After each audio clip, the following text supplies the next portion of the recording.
স্বরাষ্ট্রমন্ত্রী, দমন যেখানে আপনি সেখানে। আপনি যদি দমন না করেন, জাতি প্রস্তুত হচ্ছে আপনাকে যে কোনো দিন দমন করার জন্য বেরিয়ে আসবে। বৈধ এজেন্সি এটা ইচ্ছা করলে নিয়ন্ত্রণ করতে পারে, কিন্তু করবে না, কারণ এদের টাকার এত দূরত্ব, যে কোনো জায়গায় টাকা যায়। একমাত্র জামাত ইসলামের কেউ কোনো টাকা নিয়েছে বলে শুনি নেই আমি, আমরা এইটাই জন্য বললাম হাততালি দেওয়ার কিছু নেই, কেউ বাদ নাই।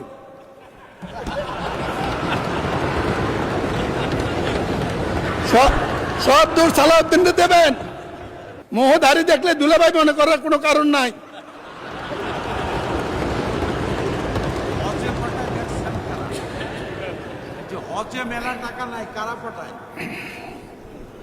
সব পারে, শুধু আমি বিশ্বাস করি স্পিকার, ব্যাপারগুলা সমস্যাগুলা বক্তৃতার কিছু নেই, জানে সবাই।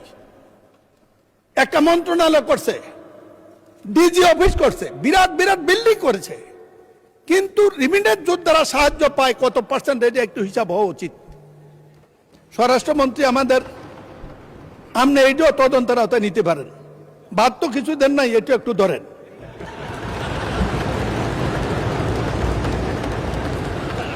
বৈধ রিক্রুটিং এজেন্সি এবং সম্মানিত লোক, ক্রিমিনাল যার ইতিহাস নাই, তাকে বৈধ লাইসেন্স দেওয়া হবে না, যে ইচ্ছে সে হোক। মাননীয় সদস্য, 1 মিনিটে কনক্লুড করেন।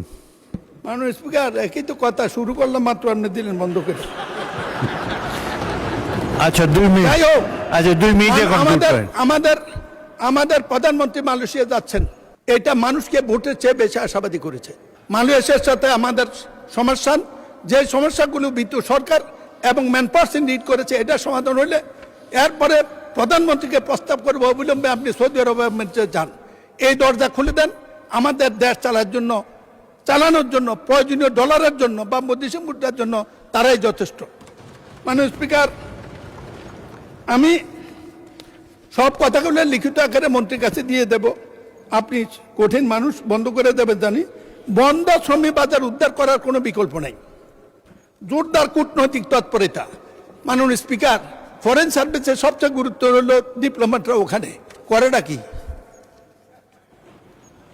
তাদেরকে একদিন সংসদে আনেন, আমরা একদিন শুনি, আমি অভিযোগ করব, জবাব দেখ। এই সংসদীয় কমিটির কথা দরকার নেই, অলরেডি সংসদীয় কমিটি গঠিত হবে শ্রম মন্ত্রণালয়ের যাকে দেবেন উনি থেকে এদেরকে ডেকে জিজ্ঞেস করুক লোকরা নির্যাতিত হয় কেন, পাসপোর্ট নেওয়ার সমস্যা কেন। মাননীয় স্পিকার, দালাল চক্রের কঠোর দমন। স্বরাষ্ট্রমন্ত্রী, দমন যেখানে আপনি সেখানে।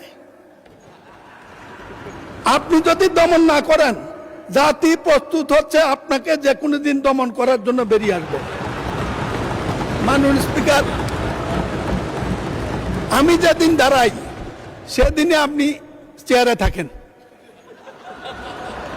আমার একটু সীমাবদ্ধতা আছে, আপনার সাথে বিতর্ক করতে পারি না।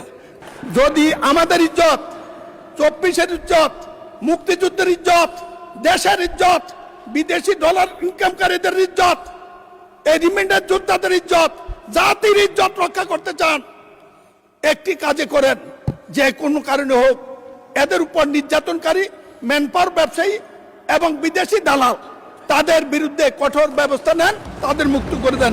ধন্যবাদ মাননীয় স্পিকার।